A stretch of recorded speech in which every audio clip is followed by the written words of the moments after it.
यदि कर्म तेरे पावन है सभी, डूबेगी नहीं तेरी नाव कभी। ओम नमः शिवाय। आज की वीडियो में मैं आपको सुनाऊंगी सोमवार व्रत कथा। तो आइए भगवान भोलेनाथ के चरणों में ध्यान लगाते हुए सुनते हैं बिंदुक नामक एक ब्राह्मण की कथा, जिसका वर्णन शिव पुराण में भी आता है। वासकल नामक गांव में बिंदुक नाम का एक ब्राह्मण रहता था। वह ब्राह्मण अत्यंत अधर्मी, दुरात्मा एवं महापापी था। उसकी स्त्री बहुत सुंदर थी। कहा जाता है कि उसकी स्त्री के बराबर स्वर्ग में भी कोई अप्सरा न थी। उसका नाम चंचुला था। वह सदा उत्तम धर्म का पालन करती थी, परंतु बिंदुक वैश्यागामी था। वह इस तरह कुकर्म करते हुए बहुत समय व्यतीत हो गया। उसकी स्त्री काम से पीड़ित होने पर भी स्वधर्म नाश के भय से कलेश सहकर भी काफी समय तक धर्म भ्रष्ट नहीं हुई, परंतु आगे चलकर वह भी अपने दुराचारी पति के आचरण से प्रभावित होकर दुराचारिणी और अपने धर्म से विमुख हो गई। इस तरह दुराचार में डूबे हुए उन पति पत्नी का बहुत सा समय व्यर्थ बीत गया। वेश्यागामी दूषित बुद्धि वाला वह दुष्ट ब्राह्मण बिंदुक समय के अनुसार मृत्यु को प्राप्त होकर नरक में चला गया। बहुत दिनों तक नरक के दुखों को भोगकर वह मूढ़, बुद्धि, पापी विंध्य पर्वत पर भयंकर पिशाच हुआ। इधर उस दुराचारी बिंदुक के मर जाने पर वह चंचुला नामक स्त्री बहुत समय तक अपने पुत्रों के साथ अपने घर में रहती रही। पति की मृत्यु के बाद वह भी अपने धर्म से गिरकर पर पुरुषों का संग करने लगी थी। सतिया विपत्ति में भी अपने धर्म का पालन करना नहीं छोड़ती। यही तो तप है। तप कठिन तो होता है, लेकिन इसका फल मीठा होता है। भोग विलास में रत रहने वाला मनुष्य इस सत्य को कदापि नहीं जान सकता। इसीलिए वह विषयों के उस विषफल का स्वाद लेते हुए भोग करता रहता है। एक दिन देवयोग से किसी पुण्य पर्व के आने पर वह अपने भाई बंधुओं के साथ गोकर्ण क्षेत्र में गई। उसने तीर्थ के जल में स्नान किया एवं बंधुजनों के साथ यत्र तत्र घूमने लगी। घूमते घूमते वह एक देव मंदिर में गई। वहां उसने एक ब्राह्मण के मुख से भगवान शिव की परम पवित्र एवं मंगलकारी कथा सुनी। कथावाचक ब्राह्मण कह रहे थे कि जो स्त्रियां व्यभिचार करती हैं वे मरने के बाद जब यमलोक जाती हैं तब यमराज के दूत उन्हें तरह तरह से यंत्रणा देते हैं। वे उसके कामांगों को तप्त लोह दंडों से दागते हैं। तप्त लोहे के पुरुष से उसका संसर्ग कराते हैं। ये सारे दंड इतनी वेदना वाले होते हैं कि जीव पुकार पुकार कर कहता है कि अब वह ऐसा नहीं करेगा, लेकिन यमदूत उसे छोड़ते नहीं। कर्मों का फल तो सभी को भोगना पड़ता है। देव, ऋषि, मनुष्य सभी इससे बंधे हुए हैं। ब्राह्मण के मुख से यह वैराग्य बढ़ाने वाली कथा सुनकर चंचुला भय से व्याकुल हो गई। कथा समाप्त होने पर सभी लोग वहां से चले गए। तब कथा बाँचने वाले ब्राह्मण देवता से चंचुला ने कहा, हे ब्राह्मण, धर्म को ना जानने के कारण मेरे द्वारा बहुत बड़ा दुराचार हुआ है। हे स्वामी, मेरे ऊपर कृपा करके मेरा उद्धार कीजिए। आपके प्रवचन को सुनकर मुझे इस संसार से वैराग्य हो गया है। मुझ मूढ़ चित्त वाली पापिनी को धिक्कार है मैं निंदा के योग्य हूँ। मैं बुरे विषयों में फंसकर अपने धर्म से विमुख हो गई थी। कौन मुझ जैसी कुमार्ग में मन लगाने वाली पापिनी का साथ देगा? जब यमदूत मेरे गले में फंदा डालकर मुझे बांधकर ले जाएंगे और नरक में मेरे शरीर के टुकड़े करेंगे, तब मैं कैसे उन महायातनाओं को सहन कर पाऊंगी। मैं सब प्रकार से नष्ट हो गई हूँ, क्योंकि अभी तक मैं हर तरह से पाप में डूबी रही हूँ। हे ब्राह्मण, आप मेरे गुरु हैं, आप ही मेरे माता पिता हैं। मैं आपकी शरण में आई हूँ। मुझ अबला का अब आप ही उद्धार कीजिए।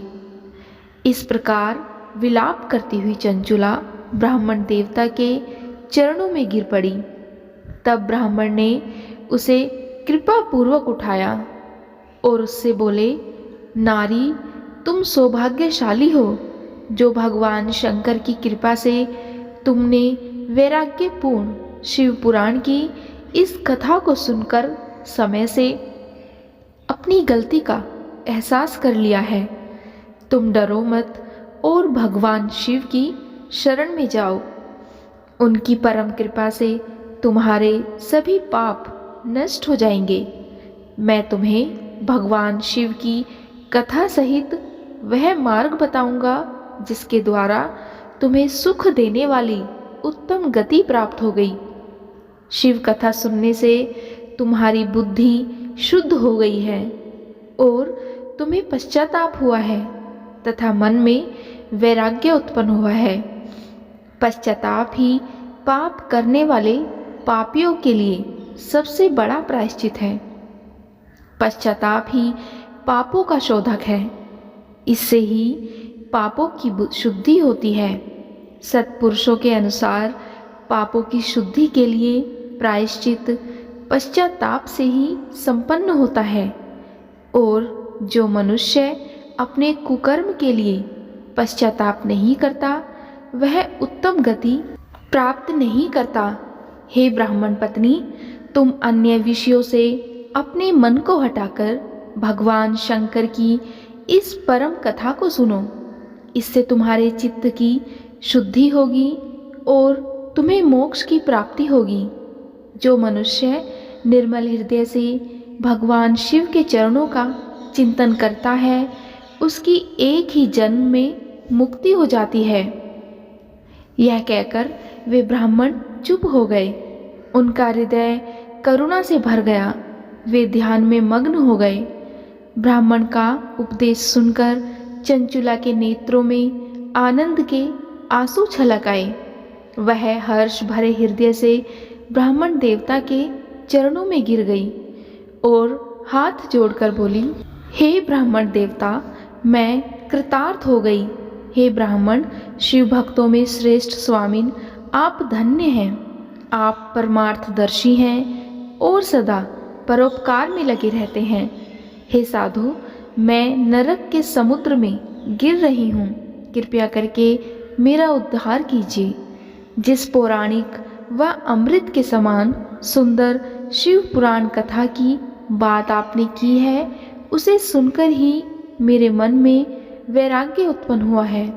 उस अमृतमयी शिव पुराण कथा को सुनने के लिए मेरे मन में बड़ी श्रद्धा हो रही है। कृपया आप मुझे उसे सुनाइए। शिव पुराण की कथा सुनने की इच्छा मन में लिए वह चंचुला उन ब्राह्मण देवता की सेवा में वहीं रहने लगी। उस गोकर्ण नामक महाक्षेत्र में उन ब्राह्मण देवता के मुख से चंचुला शिव पुराण की भक्ति, ज्ञान और वैराग्य बढ़ाने वाली और मुक्ति देने वाली परम उत्तम कथा सुनकर कृतार्थ हुई। उसका चित्त शुद्ध हो गया। वह अपने हृदय में शिव के सगुण रूप का चिंतन करने लगी। वह सदैव शिव के सच्चिदानंदमय स्वरूप का स्मरण करती थी। तत्पश्चात अपना समय पूर्ण होने पर चंचुला ने बिना किसी कष्ट के अपना शरीर त्याग दिया। उसे लेने के लिए एक दिव्य विमान वहां पहुंचा। यह विमान शोभा साधनों से सजा हुआ था एवं शिव गणों से सुशोभित था। चंचुला विमान से शिवपुरी पहुंची। उसके सारे पाप धुल गए। वह दिव्यांगना हो गई। वह गौरांगी देवी मस्तक पर अर्धचंद्र का मुकुट व अन्य दिव्य आभूषण पहने शिवपुरी पहुंची। वहां उसने सनातन देवता त्रिनेत्रधारी महादेव शिव को देखा। सभी देवता उनकी सेवा में भक्ति भाव से उपस्थित थे। उनकी अंग कांति करोड़ों सूर्यों के समान प्रकाशित हो रही थी। 5 मुख और हर मुख में 3-3 नेत्र थे। मस्तक पर अर्धचंद्राकार मुकुट शोभायमान हो रहा था। गले में नीला चिन्ह था। उनके साथ में देवी गौरा विराजमान थी, जो विद्युत पुंज के समान प्रकाशित हो रही थी। महादेव जी की कांति कपूर के समान गौर थी। उनके शरीर पर श्वेत वस्त्र थे तथा शरीर श्वेत भस्म से युक्त था। इस प्रकार भगवान शिव के परम उज्जवल रूप के दर्शन करके चंचुला बहुत प्रसन्न हुई। उसने भगवान को बारंबार प्रणाम किया और हाथ जोड़कर प्रेम, आनंद और संतोष से युक्त होकर विनीत भाव से खड़ी हो गई। उसके नेत्रों में अश्रुधारों की धारा बहने लगी। भगवान शंकर व भगवती गौरी उमा ने करुणा के साथ सौम्य दृष्टि से देखकर चंचुला को अपने पास बुलाया। गौरी उमा ने उसे प्रेम पूर्वक अपनी सखी बना लिया। चंचुला सुखपूर्वक भगवान शिव के धाम में उमा देवी की सखी के रूप में निवास करने लगी। एक दिन चंचुला आनंद में मग्न उमा देवी के पास गई और दोनों हाथ जोड़कर उनकी स्तुति करने लगी। हे गिरिराज नंदिनी स्कंद माता उमा, आप सभी मनुष्यों एवं देवताओं द्वारा पूज्य तथा समस्त सुखों को देने वाली हैं। आप शंभु प्रिया हैं। आप ही सगुणा और निर्गुणा हैं। आप ही प्रकृति की पोषक हैं। हे माता, आप ही संसार की सृष्टि पालन और संहार करने वाली हैं। आप ही ब्रह्मा, विष्णु और महेश को उत्तम प्रतिष्ठा देने वाली परम शक्ति हैं। इस प्रकार चंचुला देवी की स्तुति करके शांत हो गई। उसकी आंखों में प्रेम के आंसू उमड़ गए। तब शंकर प्रिया भक्त वत्सला उमा देवी ने बड़े प्रेम से चंचुला को चुप कराते हुए कहा कि हे सखी चंचुला, मैं तुम्हारी स्तुति से प्रसन्न हूँ। बोलो, क्या वर मांगती हो? चंचुला बोली, हे गिरिराज कुमारी, मेरे पति बिंदुग इस समय कहाँ हैं? उनकी कैसी गति हुई मुझे बताइए और कुछ ऐसा उपाय कीजिए ताकि हम फिर से मिल सकें। हे महादेवी, मेरे पति एक शूद्र जाति वैश्या के प्रति आसक्त थे और पाप में ही डूबे रहते थे। गिरिजा बोली, बेटी, तुम्हारा पति बिंदुग बड़ा पापी था। उसका अंत बड़ा भयानक हुआ। वेश्या का उपभोग करने के कारण वह मूर्ख नरक में अनेक वर्षों तक अनेक प्रकार के दुख भोगकर अब शेष पाप को भोगने के लिए विंध्य पर्वत पर पिशाच की योनि में रह रहा है। वह दुष्ट वहीं वायु पीकर रहता है और सब प्रकार के कष्ट सहता है। गौरी देवी की यह बात सुनकर चंचुला अत्यंत दुखी हो गई। फिर मन में किसी तरह स्थिर करती हुई दुखी हृदय से माँ गौरी से उसने एक बार फिर पूछा, हे महादेवी, मुझ पर कृपा कीजिए और मेरे पापी पति का अब उद्धार कर दीजिए। कृपया करके मुझे वह उपाय बताइए जिससे मेरे पति को उत्तम गति प्राप्त हो सके। गौरी देवी ने कहा, यदि तुम्हारा पति बिंदुग शिव पुराण की पुण्यमयी उत्तम कथा सुने तो वह इस दुर्गति को पार करके उत्तम गति का भागी हो सकता है। अमृत के समान मधुर गौरी देवी का यह वचन सुनकर चंचुला ने दोनों हाथ जोड़कर मस्तक झुकाकर उन्हें बारंबार प्रणाम किया तथा प्रार्थना की कि मेरे पति को शिव पुराण सुनाने की व्यवस्था कीजिए। ब्राह्मण पत्नी चंचुला के बार बार प्रार्थना करने पर शिवप्रिया गौरी देवी ने भगवान शिव की महिमा का गान करने वाले गंधर्वराज तुम्बुरो को बुलाकर कहा कि तुम्बुरो, तुम्हारी भगवान शिव में प्रीति है। तुम मेरे मन की सभी बातें जानकर मेरे कार्यों को सिद्ध करते हो। तुम मेरी इस सखी के साथ विंध्य पर्वत पर जाओ। वहाँ एक महाघोर और भयंकर पिशाच रहता है। पूर्व जन्म में वह पिशाच बिंदुक नामक ब्राह्मण मेरी इस सखी चंचुला का पति था। वह वेश्यागामी हो गया। उसने स्नान, संध्या आदि नित्य कर्म छोड़ दिए। क्रोध के कारण उसकी बुद्धि भ्रष्ट हो गई। दुर्जनों से उसकी मित्रता तथा सज्जनों से द्वेष बढ़ गया था। वह अस्त्र शस्त्र से हिंसा करता, लोगों को सताता और उनके घरों में आग लगा देता था। चांडालों से दोस्ती करता व रोज वेश्या के पास जाता था।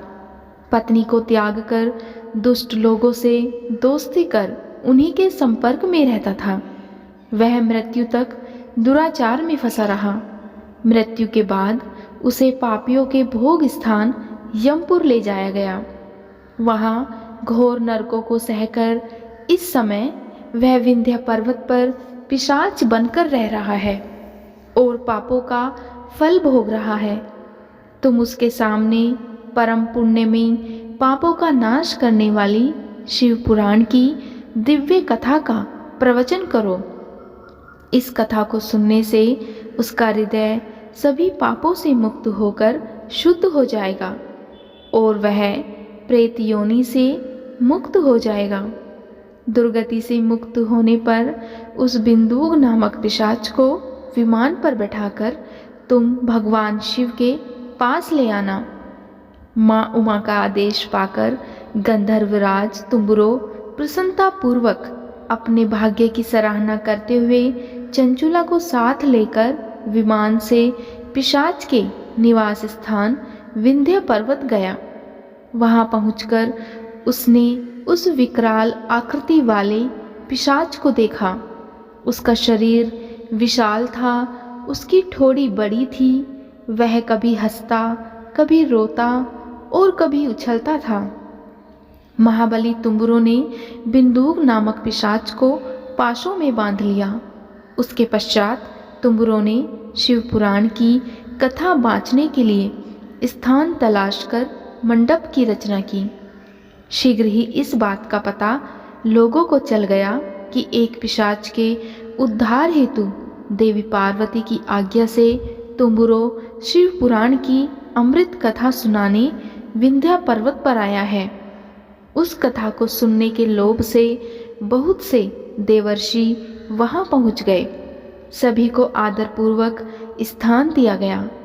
पिशाच बिंदु को पाशों में बांधकर आसन पर बैठाया गया और तब तुम्बुरो ने परम उत्तम शिव पुराण की अमृत कथा का गान शुरू किया। उसने पहली विंध्येश्वर संहिता से लेकर 7वीं वायु संहिता तक शिव पुराण की कथा का स्पष्ट वर्णन किया। 7 संहिताओं सहित शिव पुराण की कथा को सुनकर सभी श्रोता कृतार्थ हो गए। परम पुण्य में शिव कथा को सुनकर पिशाच सभी पापों से मुक्त हो गया और उसने पिशाच शरीर का त्याग कर दिया। शीघ्र ही उसका रूप दिव्य हो गया। उसका शरीर गौर वर्ण का हो गया।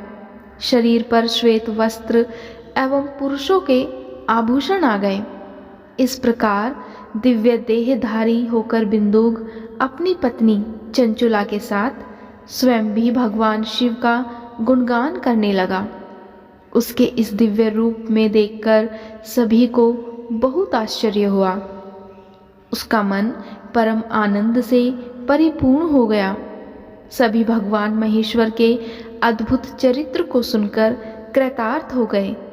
उनका यशोगान करते हुए अपने अपने धाम को चले गए। बिंदुक भी अपनी पत्नी चंचुला के साथ विमान में बैठकर शिवपुरी को चल दिया।